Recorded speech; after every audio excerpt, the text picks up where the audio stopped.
Hello and welcome to Gardening at 58 North. So in this video I'd like to give you guys an update on my bird of paradise plant here.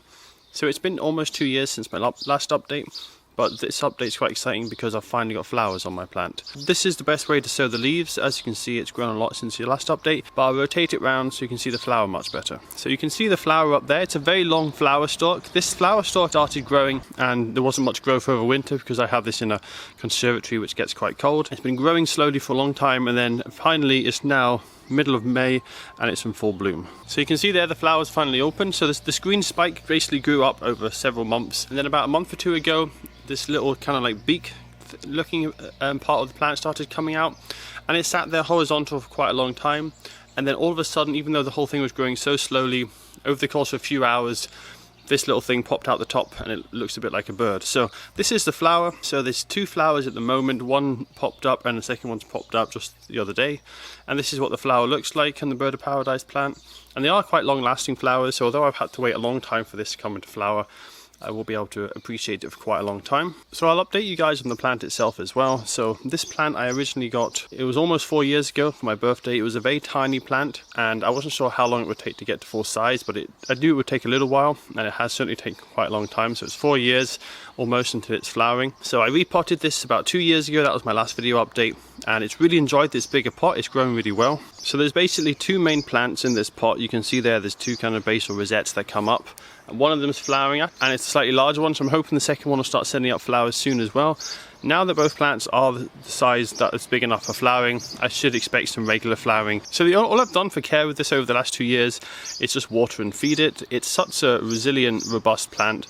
I have it in a conservatory which gets a bit sunny for most houseplants in summer and too hot. It gets up to 40 degrees Celsius, and it gets far too cold and too dark for houseplants in winter. So most of my houseplants in there look really bad over winter and almost die, and it gets down to about 5 degrees, almost close to freezing on some nights. But this Strelitzia has done absolutely fine. No damage whatsoever. The really hot sunshine, the high temperatures doesn't seem to phase it, and the cold temperatures don't seem to phase it either.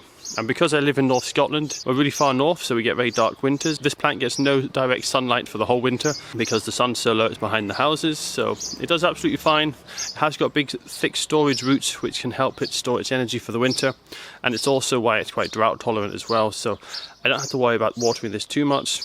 I water it quite a lot, but if I forget it for a few days, it's absolutely fine. It's got those big, thick, fleshy roots that it can draw on for water. So that's the only maintenance I've done. You can see there's a few old leaves which are looking a bit unsightly. I've just left them for 2 years. So I'll just do a tiny bit of maintenance today.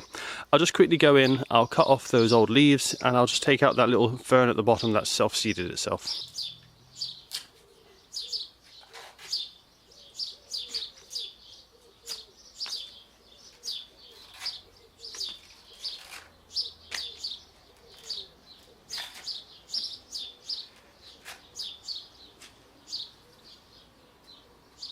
So that's all the maintenance I need to do with my plant for now, and to be honest that's probably all the maintenance I need to do for another 2 years.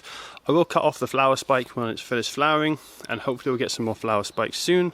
So that's about it for the update really. I'm really happy with how it's doing. The flower is looking stunning at the moment. I'm really happy with the flower. Hopefully we'll get some more coming up, and I know once you get an established plant in a large pot you can have multiple flowers coming up at the same time. Now it doesn't mind being root bound too much, so I think this pot will do it for quite a while. I'm hoping what might happen is I might get another little side plant coming up from the base. That would be great. Then I could fill out the pot a bit more. At the moment, the two plants in there are doing okay, but I could probably get away with 3 or 4 plants in there as a maximum, or unless these get quite a lot bigger, but I don't expect these to get a huge amount bigger. They are still upsizing, but I think they're getting close to their final size, and they really are quite large plant. The flower spike is over 1 meter in height, so it's quite big. It takes up a lot of space in my conservatory, and to put it in a bigger pot would be a little bit tricky because then I wouldn't be able to move it around. That's it for this update. Quite happy with how it's doing. As I say, very little maintenance required. It's probably one of my toughest houseplants, and it just very slowly grows, but it just continuously gets better and better every year.